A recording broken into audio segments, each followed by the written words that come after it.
In 1949, George Orwell had a vision of the future. Today, that vision is still a best-selling novel. Avant le 11 septembre, Internet était vu comme un réseau libre sur lequel tout le monde pouvait s'exprimer, un formidable outil de liberté d'expression. Après le 11 septembre, on l'a vu comme un outil qui avait servi aux terroristes pour s'organiser, donc un média dangereux. Il est parfaitement normal qu'un État cherche à poursuivre, éventuellement condamner les auteurs d'infractions. En revanche, l'État n'a pas à surveiller l'ensemble des comportements des citoyens en dehors de toute enquête judiciaire. Maintenant, aux États-Unis, les services de renseignement peuvent intercepter vos communications quasiment sans intervention judiciaire.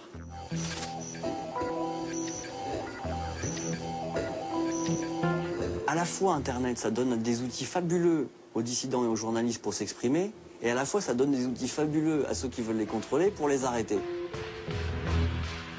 On s'est aperçu que Yahoo, depuis des années, collaborait avec la police chinoise pour arrêter des gens qu'on défend, pour arrêter des journalistes indépendants et des dissidents politiques. Les Chinois repèrent une adresse email suspecte. Quand ils voient que c'est une adresse Yahoo, ils disent voilà, donnez-nous accès à toutes les informations sur ce compte Internet. Et Yahoo, sans rien demander, fournit toutes les informations. En général, on ne va pas en prison simplement pour avoir surfé sur un site Internet. C'est arrivé en Tunisie avec le cas des internautes de Zarzis, qui eux ont été condamnés vraiment simplement parce qu'ils avaient surfé sur des sites islamistes ou jugés terroristes, entre guillemets. Mais en général, on est plutôt condamné parce qu'on a publié une information subversive sur Internet. Zarzis, c'était la ville où on habitait. Ils ont déjà mis des agents qui ont des spécialités en informatique et surtout en informatique réseau. Leur seul but, c'est de repérer des choses sur Internet, c'est tout. S'ils parlent de politique, d'islam ou quelque chose comme ça, ils seront directement en prison. Je suis sûr d'être surveillé sur Internet, même par la République française. Parce que j'avais une étiquette avant, on ne va pas me laisser comme ça. La loi sur la sécurité quotidienne de 2001 est une loi qui oblige les fournisseurs d'accès à Internet à conserver les fichiers log pendant une durée d'1 an. C'est-à-dire les fichiers log, là aussi, ce sont vos habitudes de consommation, de consultation sur Internet. We all live in the age of information. Every trace of our existence is computerized. Everything about us is encoded somewhere on a complex network of information. Une fois de plus, on va chercher à justifier cela en disant qu'il faut bien lutter contre le terrorisme. C'est une évidence, mais à mon avis, les moyens qui sont mis en place, cela va bien au-delà de la lutte contre le terrorisme. C'est vraiment la mise en place d'un système de surveillance généralisée des citoyens.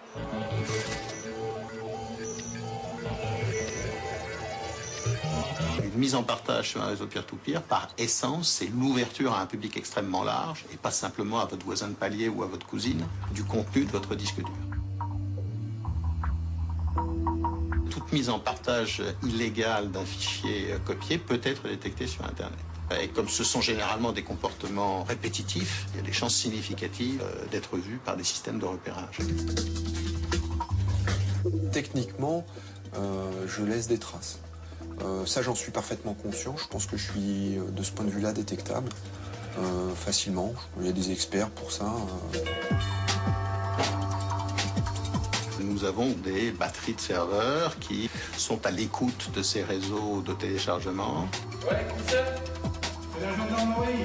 Nous avons la capacité de détecter plusieurs centaines de milliers d'infractions par jour, si elles se produisent, évidemment. Fondamentalement, je ne me sens pas dans l'illégalité parce que la législation n'est pas très claire. Rien n'est fait pour... Il n'y a pas un moment donné où on vous dit stop. Et je n'ai aucune idée de ce que je risque du fait de ce genre de pratique. L'anonymat des machines n'existe pas. C'est-à-dire une machine est identifiable par son adresse.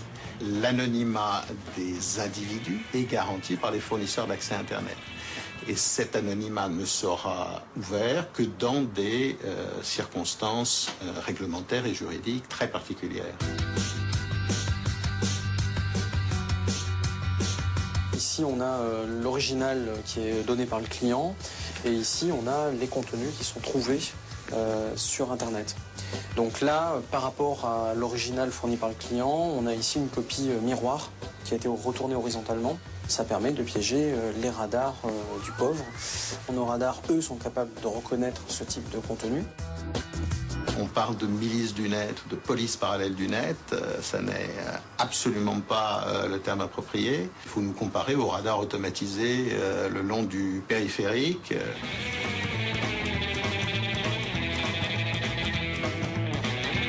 Votre voiture était mal garée. Le modèle qui est en train de se mettre en place, ça n'est plus le système police-justice, c'est le système éditeur de logiciels, éditeur industrie culturelle et société privée de recherche des contrefaçons sur Internet.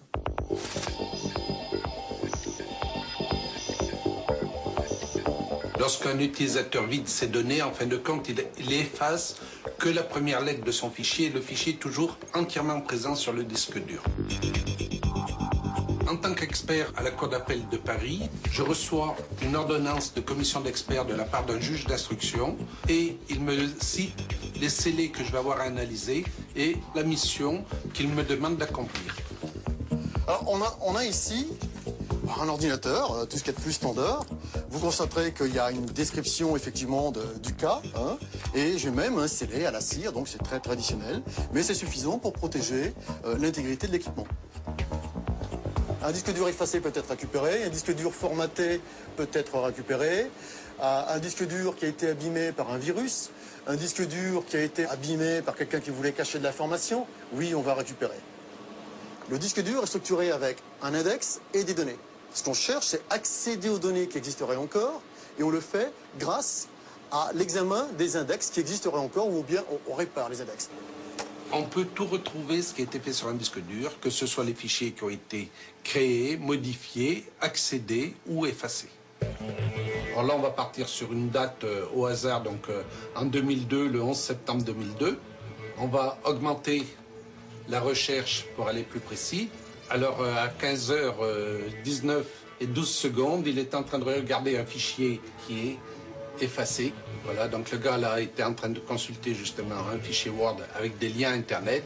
Et j'ai même été rechercher le lien Internet qu'il était en train de consulter dans le fichier Word. Voilà, il est en train de rechercher sur Nicolas Copernic. Si vous envoyez un email, effectivement, une lettre d'abord. La lettre, déjà, quand vous l'écrivez, laisse des traces sur le disque dur. Cette lettre, ensuite, vous allez la mettre dans un email, par exemple. Cet email laisse une autre série de traces sur le disque dur. Vous envoyez ça avec votre messagerie. Il y aura même des traces qui seront sur des serveurs de messagerie sur Internet. Comprenez bien que si vous voulez effacer quelque chose, il va forcément rester des traces.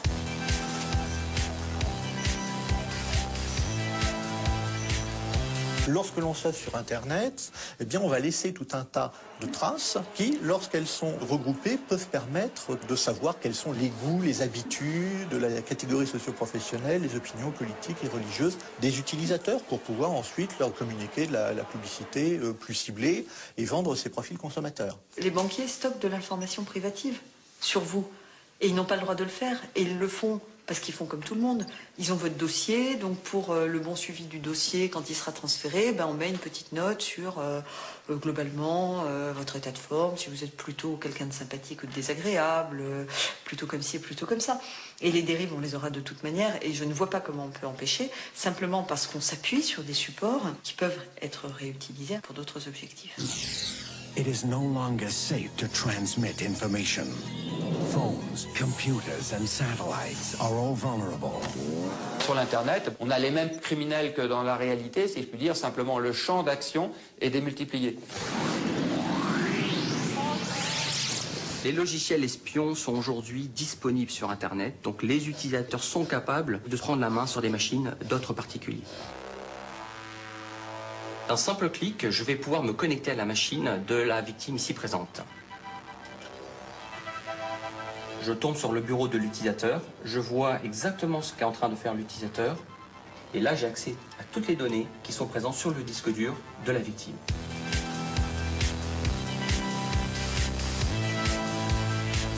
Les gens susceptibles d'utiliser ces outils sont de deux types. Vous avez le jeune hacker qui souhaite prouver au reste du monde qu'il est capable de prouesses techniques. Et vous avez l'organisation mafieuse qui utilise ces outils-là pour essayer de récupérer des données sensibles afin de les revendre sur Internet. Soit pour une opération de spamming, c'est-à-dire d'envoi de masse de publicité non désirée, soit pour aller, je dirais, en complément du phishing. Le phishing, c'est l'envoi d'un email se prétendant être d'une banque, d'un opérateur télécom ou d'un site d'enchères et qui va demander à la personne son identifiant, son mot de passe, son numéro de carte bancaire, son code confidentiel. Le phishing, c'est ni plus ni moins que de faire passer un site pour un autre, de collecter de l'information personnelle concernant les gens, donc qui peut être de l'information concernant leur vie privée, leur compte bancaire, des codes d'accès à des informations qui leur sont propres, à des fins détournées. Moi, je me suis fait piéger sur Internet. Là, sauf à être un tout petit peu informé, sinon vous tombez dans le piège. Et on ne va pas vous voler beaucoup, on va vous voler 20 €, 30 €. Vous allez évidemment vous dispenser de porter plainte parce que les sommes ne sont pas assez significatives.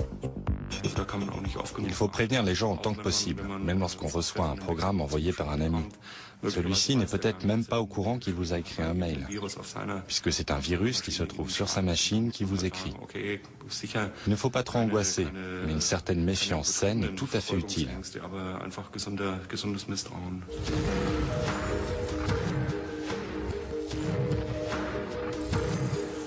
Somebody's been trying to hack in and compromise my identity. You think somebody got my information off the internal network? Don't worry about this. I'll clean it up. Les cybercriminels ont effectivement constaté que c'était simple pratique, facile à dérouler puisqu'on peut le dérouler depuis n'importe quel pays dans le monde et que par conséquent c'était un outil qui était probablement bien plus efficace que d'aller cambrioler une banque avec un bas sur la tête et un revolver à la main.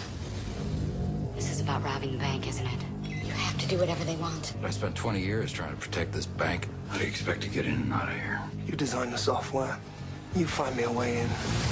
Beaucoup de procédures de phishing, d'auteurs de phishing, passent par des filières russes ou bulgares. Mais ça ne veut pas dire pour autant que ce sont ces pays ou des personnes, des nationaux de ces pays qui sont derrière. La délocalisation complexifie bien sûr l'action judiciaire. Dans des pays où des données personnelles sont beaucoup utilisées pour s'identifier, pour accéder aux services sociaux par exemple, comme en Amérique du Nord, ils ont tout de suite et très vite eu de gros problèmes de vol d'identité.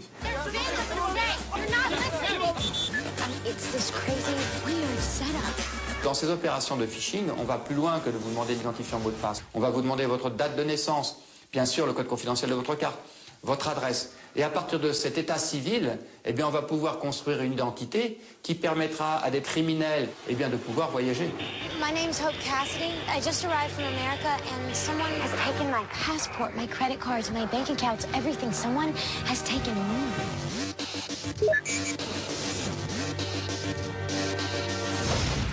Tomorrow you will be charged for a double murder. Là où les choses deviennent relativement dangereuses, c'est qu'on a l'impression inconsciente que parce qu'on se trouve en informatique, c'est-à-dire dans un monde formé de 0 et de 1, de oui ou de non, que l'on va pouvoir poursuivre 100% des infractions qui sont commises.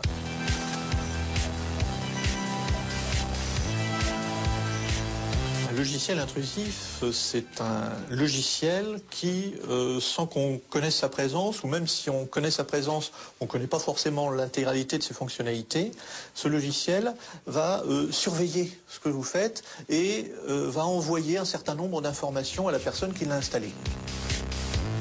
Par exemple, Google Search permet de faire une copie provisoire pendant un mois du contenu de tous les ordinateurs que j'utilise simplement pour pouvoir me permettre d'accéder au contenu de tous ces disques durs.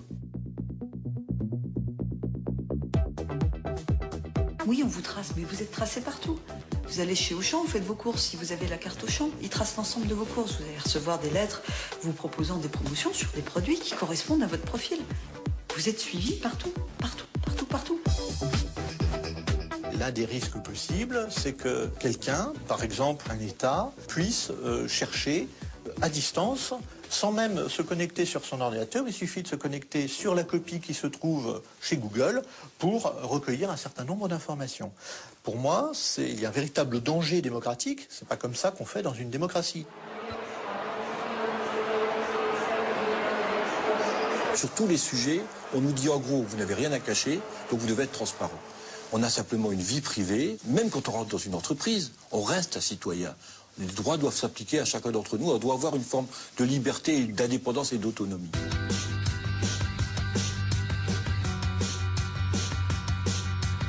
L'outil permet d'établir des statistiques et de générer des rapports.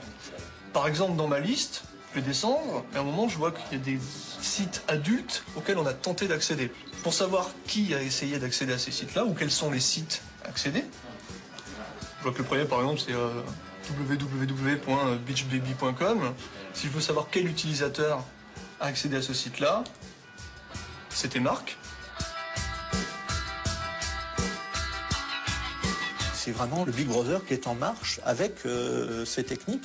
Et de façon, et c'est là que c'est d'autant plus dangereux, c'est que ça se fait de façon parfaitement invisible. C'est-à-dire que si on obligeait les gens à la sortie de leur marchand de journaux, un agent assermenté qui leur disait « Bon, vous appelez comment? Quelle est votre adresse? Vous lisez quoi ?» Là, les gens se révolteraient.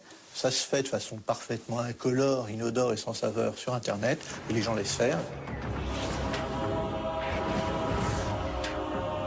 Je suis extrêmement vigilant vis-à-vis du droit et de l'Internet. Le droit n'est pas la démocratie. Contrairement à ce que l'on peut croire, le droit est un des composants de la démocratie. Vous n'avez pas le droit, vous ne pouvez pas faire ça. Nous avons tous les droits.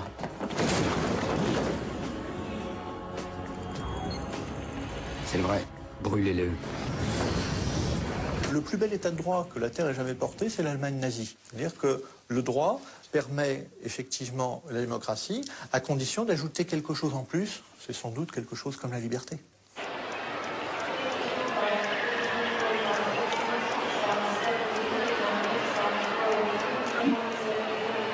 Et c'est effectivement la crainte d'un État totalitaire qui a conduit à la création en France très tôt d'une commission informatique et liberté.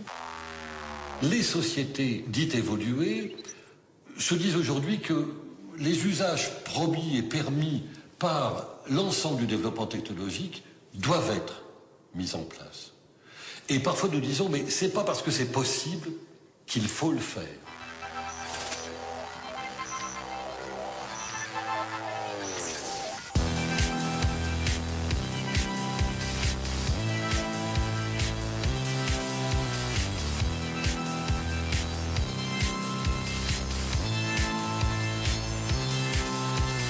Le problème de toutes ces nouvelles technologies, c'est qu'elles sont à la fois banalisées, complexes et presque transparentes. C'est-à-dire que finalement, on a le sentiment qu'on n'est pas surveillé. Il y a une banalisation parce que par la force des choses, chacun s'habitue. Quand il y a une caméra quelque part, les gens disent tiens, il y a une caméra. Bien souvent d'ailleurs, les gens ont une réaction qui est quasiment de l'ordre de l'intérêt ludique, ce qui est quand même extraordinaire. Et je pense que la racine de tout cela se tient dans la jeunesse. C'est-à-dire qu'en réalité, on a une grosse difficulté, c'est que les jeunes générations, qui ont toujours connu, au fond, l'ordinateur dans leur vie, n'ont pas du tout la même préoccupation et la même vigilance à l'égard de ces questions.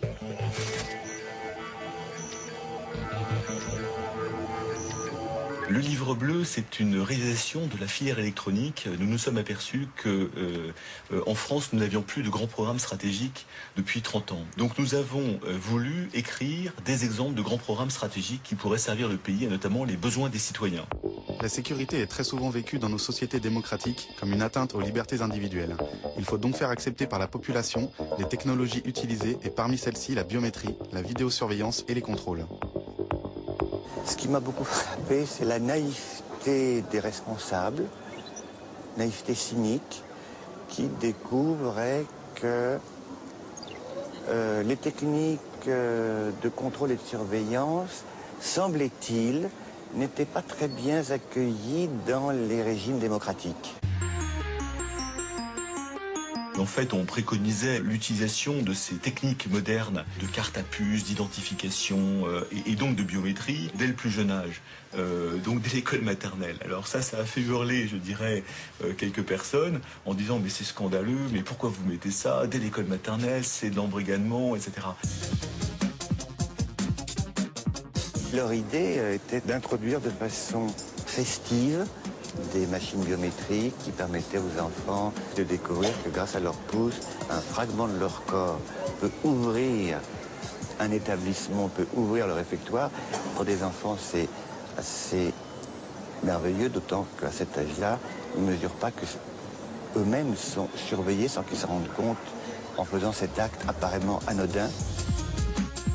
Tout ce qui est contrôle de sécurité, de transport, d'identification, de toute façon, on est parti pour augmenter ce genre de contrôle. On le voit bien avec les passeports numériques, on le voit bien avec les cartes d'identité, on le voit bien avec les cartes de santé, où il y a toujours des cartes à puce avec des informations, je dirais, biométriques. On peut tout récupérer par rendre un Big Brother sympathique et attrayant. La possibilité pour les entreprises, effectivement, au fond, d'essayer d'initier aux enfants à ces développements technologiques comme la biométrie pour qu'ils s'y habituent, en soi ne me pose pas de difficulté, à condition qu'on réserve une place pour la pédagogie de la protection des données.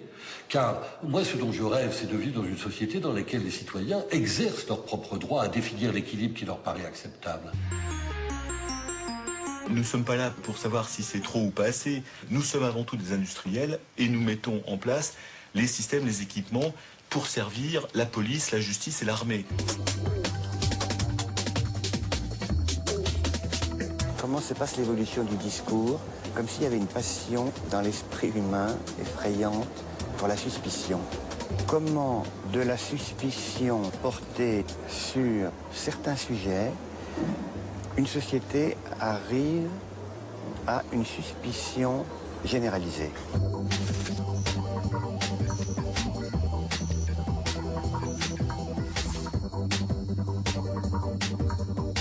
Le système biométrique nous permet d'avoir à la fois une sécurité de badgeage et un certain confort, puisqu'en fait c'est difficile de perdre sa main ou son doigt, alors qu'une carte magnétique ça se perd facilement. Nous, en tant que représentants du personnel, nous voulions une reconnaissance du temps effectué par les agents et la proposition qui a émané de notre direction en est arrivée à un système de flicage en fait. La sécurité n'est jamais très très loin du flicage, puisqu'en fait à un moment il faut bien surveiller les gens. Alors cette surveillance on peut l'apercevoir de manière négative. En général, des gens qui n'ont rien à craindre l'aperçoivent de manière positive comme un supplément de sécurité. Dans beaucoup de petites entreprises, il y a très peu de moyens pour les salariés de réagir.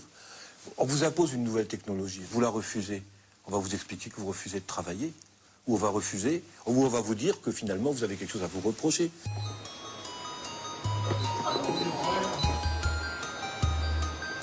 Nous avons sollicité la CNIL et il s'avérait qu'il n'y avait eu aucune demande d'accord de notre direction à cette époque. Il se trouve que la biométrie fait partie des exceptions dans la loi pour lesquelles il faut une autorisation de la CNIL. Alors le premier abus, ce sont toutes les sociétés ou collectivités locales ou autres établissements publics d'ailleurs, qui de temps en temps mettent en place des biométries sans avoir fait la procédure d'autorisation. La CNIL considérait que l'identification par l'empreinte digitale était quelque chose qu'on pouvait assimiler à une identification policière. Ce qui nous importait afin de protéger les agents face aux possibles atteintes aux libertés individuelles, c'était que ces mesures biométriques ne servent pas à constituer un fichier qui soit réutilisable à l'extérieur.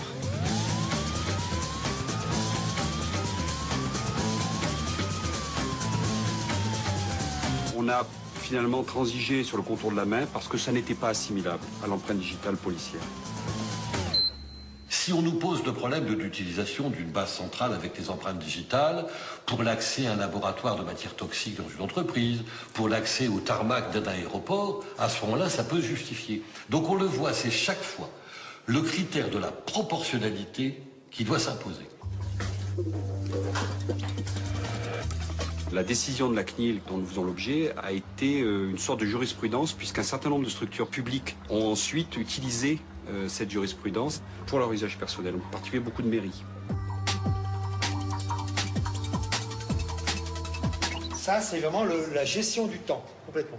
Voilà. On gère le temps avec ça. Je vous montrerai le logiciel, qui est un logiciel vraiment convivial, qui permet de gérer correctement. Les gens savent toujours où ils en sont. Les bornes biométriques, c'est-à-dire où on doit faire preuve de sa présence physique, soit par l'iris, soit par l'empreinte digitale, sont des outils qui ont tendance à se développer. On pose sa main, tant que j'ai pas serré tous mes doigts, voilà. Et une fois que j'ai serré mes doigts, ça passe. Voilà. Le fait d'utiliser des systèmes biométriques très élaborés, simplement pour surveiller le temps de travail, nous semble abusif. Là, il y a des systèmes de badges qui sont tout à fait classiques, qui doivent répondre aux attentes. Ce qui émanait aussi de notre direction, c'est qu'avec une carte, nous aurions pu tricher. On peut pointer avec une carte, mais cette carte peut être donnée à n'importe qui. C'est plus difficile avec une main, bien sûr. Et c'était un des buts qu'on a poursuivi, c'était effectivement d'éviter la fraude.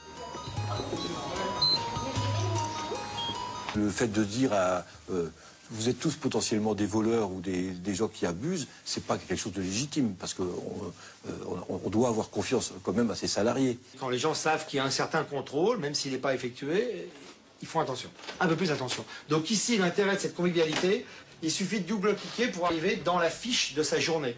On sait ses badges, on sait son arrivée, on sait s'ils ont eu des congés, c'est écrit. Tout ça, on l'écrit dedans. On veut tout surveiller d'un salarié, on veut surveiller à la fois ses comportements. Et donc effectivement, on est soupçonneux vis-à-vis de lui, on lui fait pas confiance. Quelqu'un qui arrivera à 8h tous les jours pour commencer à 8h30, au bout d'un moment, on peut lui poser la question, pourquoi vous arrivez une demi-heure en avance tous les jours? Peut-être qu'on peut aller jeter un œil sur le téléphone, voir si la personne ne doit pas utiliser le téléphone, le titre personnel. Non mais, voilà, il y a des raisons. Certains employeurs imaginent qu'on peut normer les salariés. Le problème, c'est qu'un homme, une femme, c'est pas une machine. Il a ses goûts, sa façon de voir la vie, les choses et son travail. Et les normes ne peuvent pas, sans provoquer de vrais dégâts psychologiques, imposer à une personne de nier sa personnalité.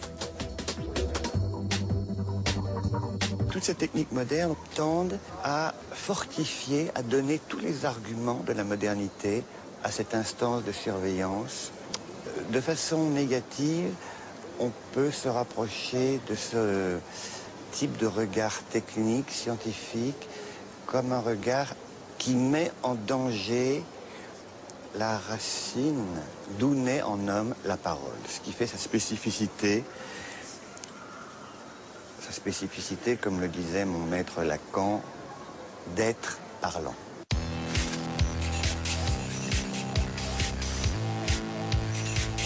Genetics. What can it mean? The ability to perfect the physical and mental characteristics of every unborn child. Il y a un premier danger lié à la biométrie, c'est que les éléments biométriques ne sont pas révocables. C'est-à-dire en sécurité informatique, on ne peut pas changer d'empreinte digitale ou changer d'empreinte rétinienne comme on peut changer un mot de passe. 3, 2, 1... Too bad, you gotta die. Le fait qu'on parle beaucoup de police technique et scientifique, de criminalistique, dans les films, dans les séries, etc., donne des idées aux délinquants. Pour faire une empreinte digitale, on a besoin du couvercle d'une bouteille en plastique, de la colle ultra forte, une caméra numérique, ainsi que de la colle pour le bois et une colle spéciale qui n'abîme pas la peau.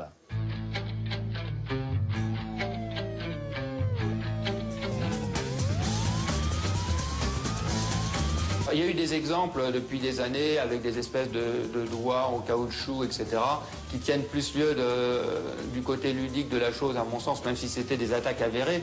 Les systèmes biométriques ont évolué par rapport à ces menaces qui vont arriver et que l'on ne connaît pas aujourd'hui. In the not too distant future, our DNA will determine everything about us. A minute drop of blood, saliva, or a single hair determines where you can work, what you're capable of achieving. L'ADN, il faudrait qu'on puisse le comparer rapidement, en quelques dixièmes de seconde. En l'état actuel, la technologie n'existe pas. In a society where success is determined by science. Mais on peut très bien imaginer qu'avec des puces ADN, conçus pour ça, on fasse ce genre de mesures biométriques. L'ADN, on laisse des traces ADN dans des pots qu'on abandonne. Et donc, si jamais on devait envisager l'ADN, il faudrait que ce soit utilisé d'une façon bien particulière. But in a place where any cell from any part of your body can betray you, how do you hide? When we will shed 500 million cells a day. Welcome to Gattaca. Bien avant la biométrie, le sujet disait à Freud, je me sens observé, partout où je vais, on me voit, on me contrôle, on n'ignore rien de moi. Et donc déjà l'esprit est préparé à rencontrer cette surveillance qui aujourd'hui s'incarne dans la réalité.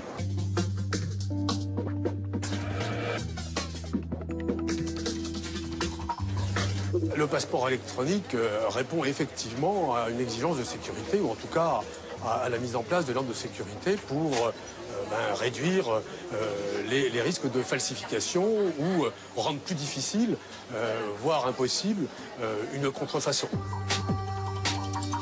Les éléments qui ont été intégrés sont bien sûr des éléments de sécurité physique, mais c'est aussi la puce électronique qui est désormais intégrée dans la couverture du passeport.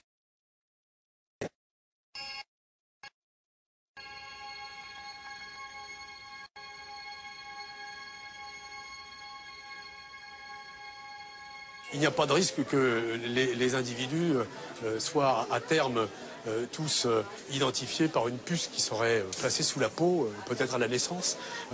Tout ça relève un peu de la science-fiction.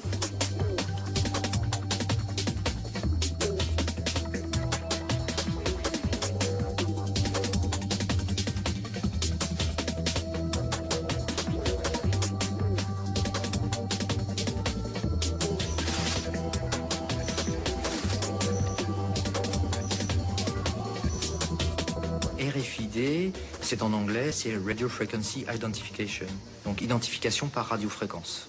Un tag RFID est constitué de deux éléments, une puce et une antenne. Ces deux éléments vont être connectés ensemble et c'est ce qu'on va appeler l'étiquette électronique ou le tag RFID. À partir de là, on va avoir un système émetteur ou récepteur qui va s'appeler la station de lecture, qui va permettre de communiquer avec cette étiquette et on aura à ce moment-là un transfert d'informations qui va se faire entre l'étiquette RFID et la station de lecture. Les informations qui sont dans la puce sont un petit peu celles que va vouloir l'utilisateur ou le client final. On va vraiment rentrer les informations qui sont propres au produit et qui vont pouvoir éventuellement dans le temps évoluer, donc ce sera vraiment le passeport du produit. On peut cacher les étiquettes RFID en les cousant dans la couture d'un vêtement. Elles peuvent aussi être dissimulées entre les couches de semelles de chaussures ou glissées entre les épaisseurs de carton des paquets d'emballage. Il est donc fort possible qu'il y ait une étiquette RFID sur quelque chose que l'on porte ou que l'on tient sans même qu'on ne le sache. Les applications RFID que l'on a depuis 10-15 ans sont sur des produits de luxe où là encore il y a un souci, je dirais, aussi de marquage et de contrefaçon. Le secteur hospitalier également a été une très forte demande et puis les grands secteurs comme le courrier, le tri-postal, l'industrie du bagage. Le gros avantage de la technologie RFID, c'est qu'elle permet de stocker et de transférer des quantités d'informations beaucoup plus importantes que les étiquettes classiques, que ce soit des étiquettes code-barre ou des étiquettes imprimables. Donc pour nous, c'est tout à fait intéressant de pouvoir embarquer de l'information en forme numérisée, de la faire voyager avec l'échantillon, de pouvoir l'échanger avec d'autres banques. Et puis, bien sûr, on a un problème qui est commun à toutes les informations médicales, qui est un problème de confidentialité. Il y a un certain nombre d'informations qui sont des informations médicales, qui ne doivent pas tomber entre toutes les mains. Et pour nous, donc, c'est important qu'un outil qui va faciliter le transfert d'informations assure néanmoins le respect de la confidentialité et ne puisse encore une fois être lu que par les gens qui y sont autorisés. Cette technologie est parfaite pour pister quelque chose ou quelqu'un. C'est très efficace pour un tel objectif. C'est pour cette raison que Walmart l'utilise pour suivre les paquets qui arrivent dans leurs entrepôts. Mais cela donne aussi aux compagnies la possibilité de suivre à la trace leurs clients. L'étiquette RFID peut se lire sans être vue. Plusieurs étiquettes RFID peuvent être lues en même temps, contrario au code à barre. Ce qui veut dire qu'on va avoir là une possibilité de lire toutes ces informations très rapidement sans voir l'étiquette RFID.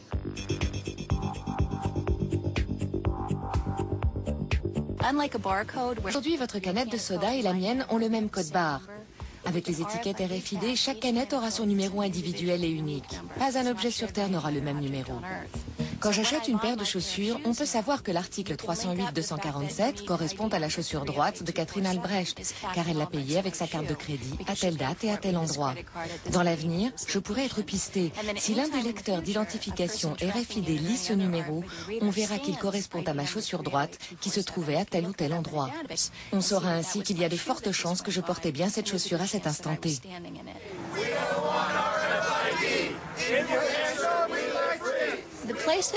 Nous avons limité l'utilisation de la RFID concernant l'étiquetage des marchandises. Nous la refusons. On ne doit pas pouvoir mettre des étiquettes sur des marchandises que les gens achètent, portent, louent ou utilisent de quelque manière que ce soit. Cela risquerait de poser de sérieux problèmes.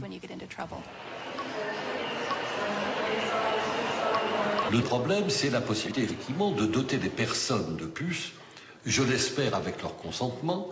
Et à ce moment-là, le problème qui se pose, c'est effectivement de savoir si nos concitoyens pensent qu'il est justifié, j'ai vu qu'en Espagne, par exemple, ça se faisait, de se faire implanter par une seringue une puce RFID pour entrer dans un club, un établissement quelconque.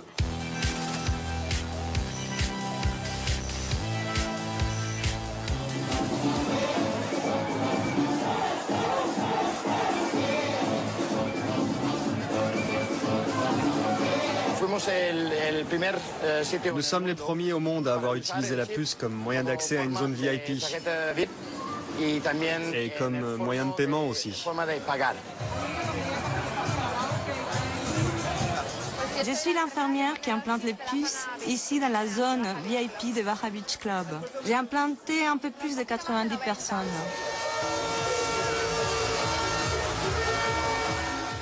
Ils te mettent la seringue comme ça et ça fait un plip. On le voit, c'est comme un petit grain de riz blanc qui rentre sous la peau. Elle se place sous la peau et ne touche donc aucun muscle ni aucun organe vital, c'est sans risque. Là, il y a une sorte de piston. Une fois que l'aiguille est enfoncée sous la peau, on appuie sur le piston qui, grâce à un dispositif de sécurité, place la puce sous la peau de manière à ce qu'elle ne puisse pas remonter. On n'a pas besoin d'amener d'argent, de présenter de carte d'identité, ni quoi que ce soit, puisqu'il t'identifie avec le lecteur. C'est plutôt pratique. Les données contenues sur la puce, je crois que c'est mon nom, un numéro de contact, mais ça, j'en suis pas sûre. Et le seul qui me reste. C'est comme un tatouage invisible. Les gens me disent qu'ils ne s'implanteraient pas une puce, mais moi, je suis sûre qu'un jour, ils en auront tous une sous la peau.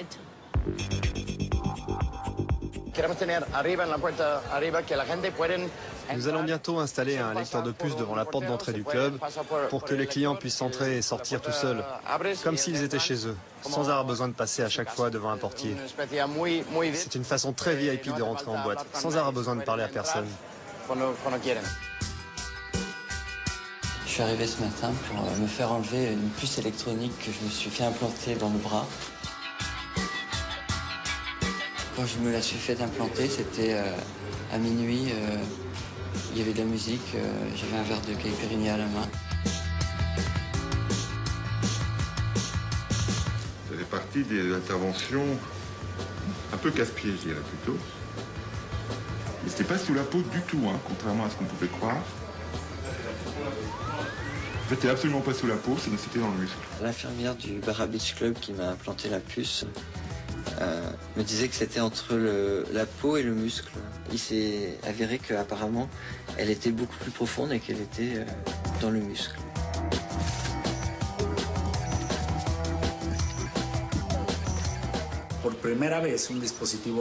Pour la première fois, un dispositif électronique peut être encapsulé et implanté dans le corps humain sans risque ni effet secondaire.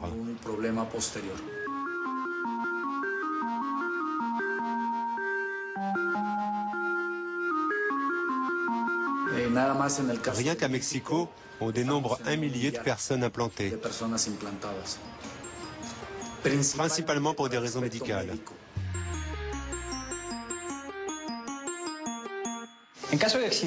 Si j'ai par exemple un accident, les urgences ou les médecins de l'hôpital qui m'accueillent ont juste à appuyer sur le bouton qui est ici pour récupérer automatiquement un numéro spécifique et unique de 16 chiffres.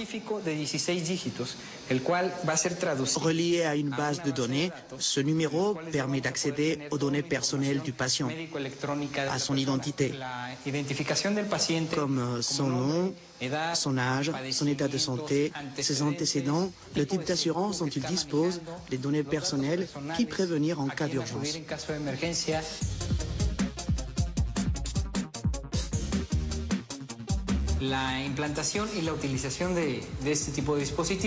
Les implants et l'utilisation de ce dispositif existent depuis 2004.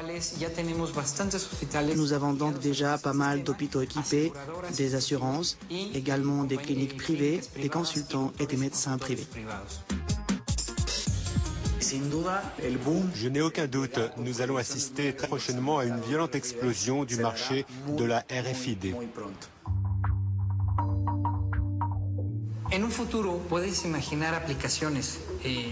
Dans le futur, et je parle d'un futur très proche, on peut imaginer des applications avec des puces qui contiendront toutes tes informations personnelles, ton passeport. À Mexico, par exemple, où nous travaillons avec l'Institut fédéral électoral, la puce pourra servir à la fois de carte de lecteur, de carte de crédit.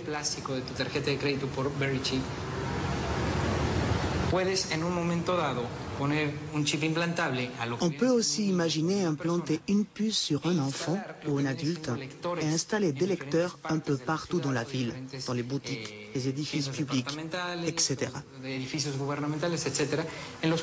Au moment où la personne implantée passera à proximité d'un de ces lecteurs, le dispositif détectera automatiquement sa présence, puis transmettra l'information à une base de données qui permettra de localiser la personne en temps réel.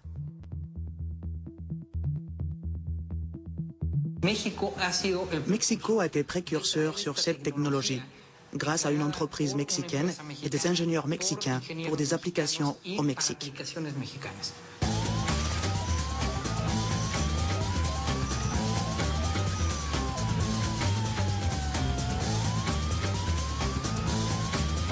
Pour localiser les membres de la famille qui pourraient être éventuellement victimes d'enlèvement.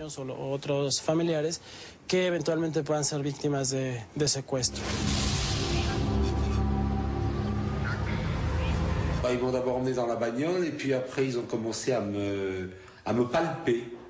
Alors je dis pourquoi tu me palpes? Oh ben on veut savoir si tu n'as pas un appareil où on puisse te détecter de n'importe où par satellite. Ici même à Mexico, les entreprises qui investissent dans ce type de puces implantables les offrent carrément, gratuitement. Et nous savons que les gens qui ont peur d'être victimes d'enlèvement, ceux que nous appelons les séquestrables, utilisent déjà la puce implantable.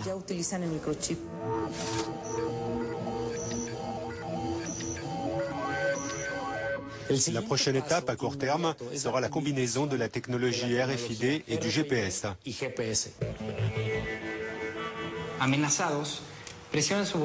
Si vous êtes menacé, vous appuyez sur le bouton d'urgence de cet appareil de localisation qui n'est autre qu'un objet du quotidien. En appuyant sur le bouton, vous déclenchez en 7 secondes une alarme et un appel téléphonique qui retentissent ici dans nos bureaux et provoquent automatiquement une réaction de nos services pour vous localiser avec une marge d'erreur de moins de 12 mètres.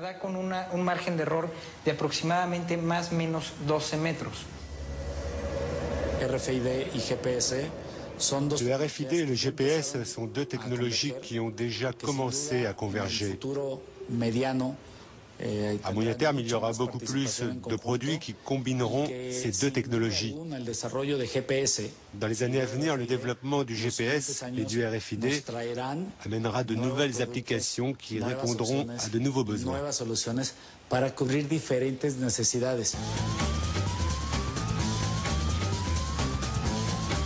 Le plus probable, c'est que dans un futur très proche, on puisse implanter dans le corps humain une puce RFID équipée d'un GPS.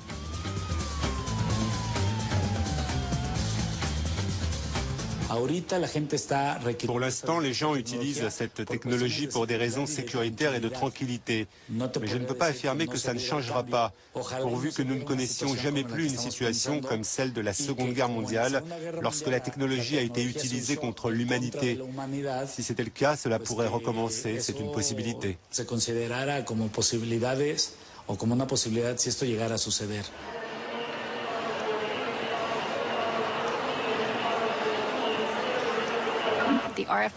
Quand les spécialistes de la RFID, de la vente ou ceux qui travaillent dans le domaine de la surveillance parlent du futur, ils parlent d'un monde dans lequel à chaque fois que vous franchirez une porte, que vous vous promènerez dans un parc ou que vous vous baladerez dans la rue, un ordinateur quelque part vous regardera.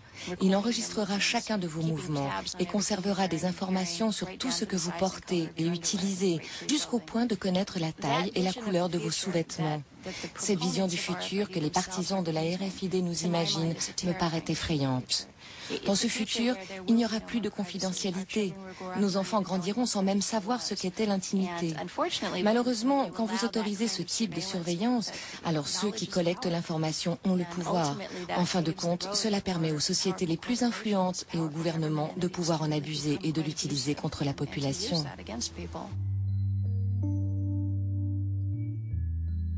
On entre dans une société où aujourd'hui on peut être surveillé par une caméra, on peut être écouté.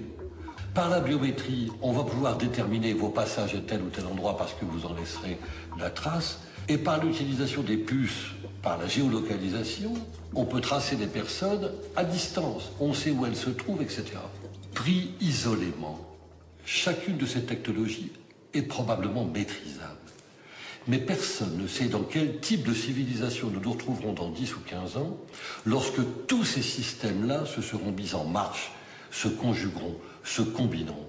D'autant plus qu'il faudrait ajouter à cela toutes les législations nouvelles en matière de sécurité, de lutte contre la criminalité, le terrorisme, qui chacune mettent en place des usages nouveaux de ces technologies, qu'il faudrait donc aussi envisager en même temps que les technologies elles-mêmes. Donc la difficulté, elle est là.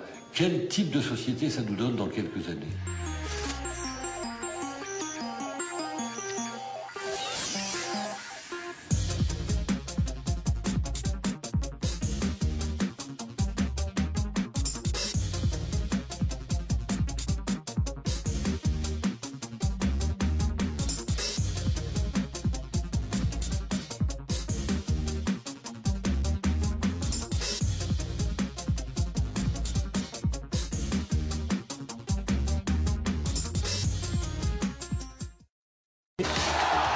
In 1949, George Orwell had a vision of the future.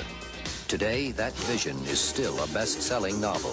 Avant le 11 septembre, Internet était vu comme un réseau libre sur lequel tout le monde pouvait s'exprimer, un formidable outil de liberté d'expression. Après le 11 septembre, on l'a vu comme un outil qui avait servi aux terroristes pour s'organiser, donc un média dangereux. Il est parfaitement normal qu'un État cherche à poursuivre, éventuellement condamner les auteurs d'infractions. En revanche, l'État n'a pas à surveiller l'ensemble des comportements des citoyens en dehors de toute enquête judiciaire. Maintenant, aux États-Unis, les services de renseignement peuvent intercepter vos communications quasiment sans intervention judiciaire.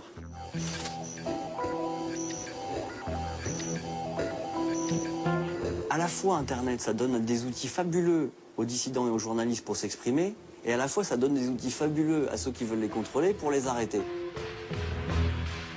On s'est aperçu que Yahoo, depuis des années, collaborait avec la police chinoise pour arrêter des gens qu'on défend, pour arrêter des journalistes indépendants et des dissidents politiques. Les Chinois repèrent une adresse email suspecte. Quand ils voient que c'est une adresse Yahoo, ils disent voilà, donnez-nous accès à toutes les informations sur ce compte Internet. Et Yahoo, sans rien demander, fournit toutes les informations. En général, on ne va pas en prison simplement pour avoir surfé sur un site Internet. C'est arrivé en Tunisie avec le cas des internautes de Zarzis, qui eux ont été condamnés vraiment simplement parce qu'ils avaient surfé sur des sites islamistes ou jugés terroristes, entre guillemets. Mais en général, on est plutôt condamné parce qu'on a publié une information subversive sur Internet. Zarzis, c'était la ville où on habitait. Ils ont déjà mis des agents qui ont des spécialités en informatique et surtout en informatique réseau. Leur seul but, c'est de repérer des choses sur Internet, c'est tout. S'ils parlent de politique, d'islam ou quelque chose comme ça, ils seront directement en prison. Je suis sûr d'être surveillé sur Internet, même par la République française. Parce que j'avais une étiquette avant, on ne va pas me laisser comme ça. La loi sur la sécurité quotidienne de 2001 est une loi qui oblige les fournisseurs d'accès à Internet à conserver les fichiers log pendant une durée d'1 an. C'est-à-dire les fichiers log, là aussi, ce sont vos habitudes de consommation, de consultation sur